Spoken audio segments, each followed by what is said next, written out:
So let's move to the next topic, Barrister. This is another very, I don't get it. This is a laughable topic, honestly. Tinubu creates a ministry for livestock. Okay, I think he has not created it yet, but we all know how Tinubu operates. That the moment something filters into the public, it means that it has been done already. It's already established. Give it a couple of days, which is not the way government should operate. Government, you should operate in a very transparent manner and should listen to its populace. But unfortunately, Tinubu does not do that. He operates like a dictator, operates like a military man. He just comes up with ideas, and the next day it's passed into, not passed into law, but executive orders. Not even some of them, like this one, this issue of national anthem is not even executive order. That, unfortunately, you can imagine the speed at which something that has to go through a process, a legal process, the speed at which they achieved a result, or it was passed into law. I've never seen a legislative issue that passed through, that the speed at which it was passed is that so high. They started something today, in a week's time, a week or two, not even up to 2 weeks, and they passed it to law. That's exactly what you can imagine. You can imagine the kind of precedent we have. And we are talking about democracy is better than military. What is so special about democracy? What is going on in this democracy right now that the military cannot even do better? This Tinubu is making democracy, making nonsense of what democracy stands for. The so-called democracy stands for. So it's so sad, honestly.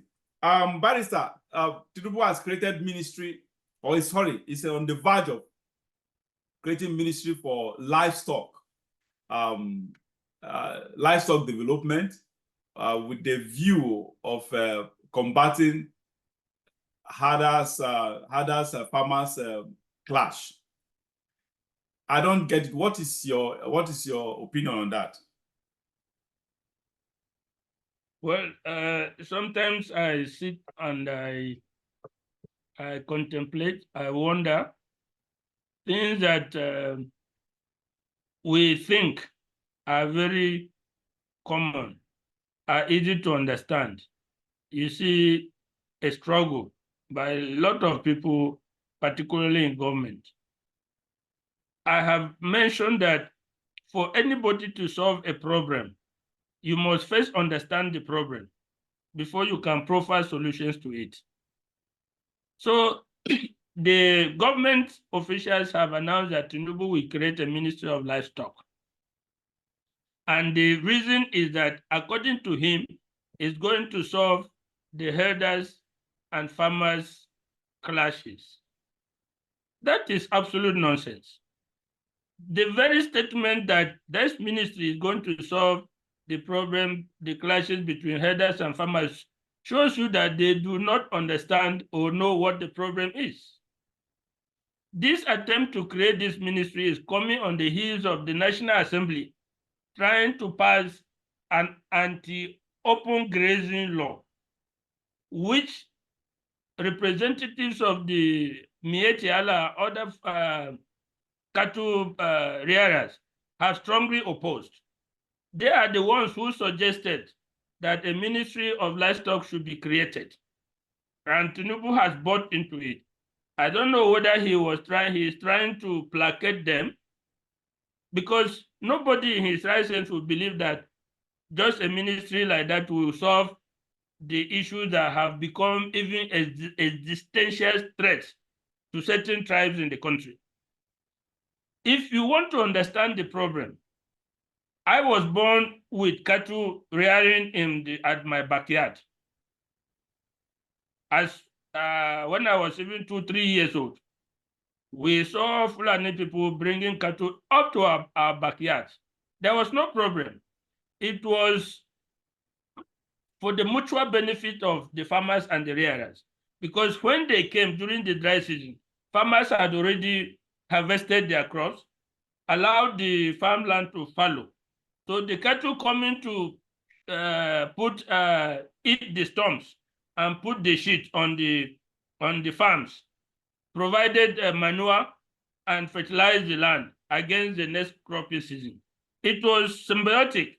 The farmers benefited from the cattle while the cattle ate the stumps and other greenery that was there. But as soon as the rainy season started, they used to go back. Note that they migrate from the far north down to the middle belt towards the Atlantic. So in the past, when they come during the dry season, at the first approach of the rainy seasons, they always go back. So people had no issue. It was okay, there were no clashes. But as time went on, there were a flood. You know, there is the Fulanis were displaced in all neighboring states up to Central African Republic. So there was a massive flooding of Fulani into Nigeria. And they moved towards the middle belt where the land is fertile and arable for the cattle. They didn't go back. Unlike before, when they come during the dry season and go back during this new set of Fulanis were not going back during the rainy season, when farmers are putting their crops. That led to the cattle eating the crops as they are coming up. And that is what led to clashes. Those Fulanis that came had no intention of going back. So it was purely a land grab. They wanted to settle. They came from all over West Africa. And the best place they could settle was in the Middle Bay areas, where the land is throughout the year. There is water and everything for the cattle. So that is what brought the problem. The problem is not just ordinary clash between farmers and herders. The problem is an attempt to take over land and make these people live in these places against the wishes of the owners of the land. That is the real issue. So creating a ministry of livestock will not bring a stop because people are ready to die for their land. And these people are not ready to go. You see, my problem. That is the issue. Yeah, my problem with this creating a ministry is that it's going to cause more harm than good, just like you noted. But my own problem is the issue of enlarging the government instead of shrinking it. You're just enlarging the government. We are highly indebted. We keep getting deeper and deeper in debt.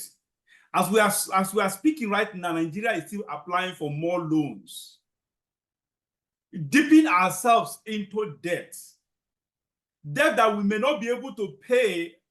Of course, how much we can't pay back. We have risen between 2015 and now. We have risen from 12 trillion to 120 trillion in debt. Tell me, how do we get out of this? We can never get out of it. And this man is dipping us more and more into debt. By even creating more ministries instead of shrinking the ministries. Excuse me. You want to create a ministry, livestock ministry.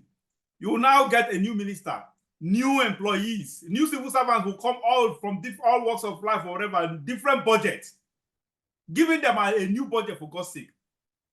Look at Kenya. Kenya is, I don't know if you are following Kenya. Do you know the man is listening to the public, listening to them? The man is actually trying his best to actually appease the citizens who are protesting. I wish Nigeria, our leaders can copy what is happening in Kenya. The man has, I don't know if you have had the latest. He has dissolved his entire cabinet. This man, first of all, withdrew the increment for his ministers and the legislators, the salary increment. He withdrew that. And secondly, he scrapped the office of the first lady. And now he's dissolving. He has dissolved the entire cabinet. And some institution, what am I talking about? Some other institution, he has scrapped, I think, about 40, is it 40 or 41? 41 government agencies. He has merged everything, collapsed everything together. This is what governance is all about. When you talk of democracy, if we are having the good dividends, I can accept that. Just like what the president is trying his best, he's listening to the people. Tell me, why wouldn't such person stand? Of course, he will remain. I still foresee him remaining in power because he's listening. If you are listening to your people and doing something that pleases them, of course, you will remain in power. The protest will minimize. There's no how we can eliminate protest completely. We still have disgruntled people that are in the system, sort of. But that's just it. But Nigeria, the reverse is the case. And we are, in comparison, Kenya is not half deep into what our own ugly, how ugly our own situation is. I hope you understand, people understand that we are much deeper in bad situation, in debt, in everything. We have terror, security issues, insecurity issues, we have food issues, we have economic issues. Everything, we are far down, far deeper, worse than Kenya. Yet, Kenya, the president is feeling the heat, the pressure to actually shrink the government. But in Nigeria's case, the more we were trying to exert pressure on him, the more he's expanding the government. I don't get it. At what point will Nigeria, anyway, we are getting to that topic. At what point will Nigeria say enough with this flagrantly depraved president? This man is so depraved that he lacks all morality in any form, shape, or size. It is so sad. It's so sad. This man is so full of insensitivity. He's so unempathic. He's so selfish and self-seeking. He's so power drunk and wicked, because this is all about wickedness. Wickedness is what gives birth to all this lack of empathy and insensitivity. That is just it. It's so unfortunate that we have a president. We allowed a president that we didn't vote for him. We allowed a president to come and treat us this way. It's so sad we are still watching him. I think we Nigerians, honestly, we need to do something. We need to do something, or else there will be no more Nigeria, unfortunately. We need to do something. So sad, honestly. Barrister, you wanted to say something? Just like you said, Tinubu is running the largest cabinet ever in Nigeria's history. And not to think of reducing, but to add more. My God. I do not understand. You cannot, in your quest to hang on to power, try to appease everybody that say, I want this, you give. I want this, you give. I want this, you give. Now we have climbed down from the largest economy in Africa to the fourth. I think I mentioned that on this program before. We were once the largest economy in Africa. Today, we are behind South Africa, we are behind Egypt, we are behind Algeria. We are the fourth largest economy in Nigeria. Can you imagine a country as big as Nigeria, as wealthy as Nigeria, both everything, mineral, human resources, whatever thing that can make a country great, we have. Small countries like South Africa, small countries like Algeria are ahead of us in economic terms. Even Kenya is next to us. Wow. A very tiny country with a small population. And we are not looking at that. We are squandering our resources by whatever means we want, creating minister, appointing special assistant, senior special assistant, this one, so many in their hundreds. When the economy is bleeding, it does not make sense. I do not understand how a government can be so insensitive. The Constitution prescribes, if you say, okay, you are hamstrung because of constitutional provision, because Constitution said there should be at least one minister from every state. We have 36 states. You can have the 36 ministers because that is a constitutional prescription. Why do you need 45 ministries? Why do you need 40-something ministers and you are still going? Adding. You are still adding.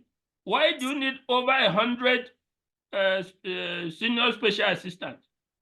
In information alone, the man has 20-something senior special assistants. What do you need that for? So I don't know how insensitive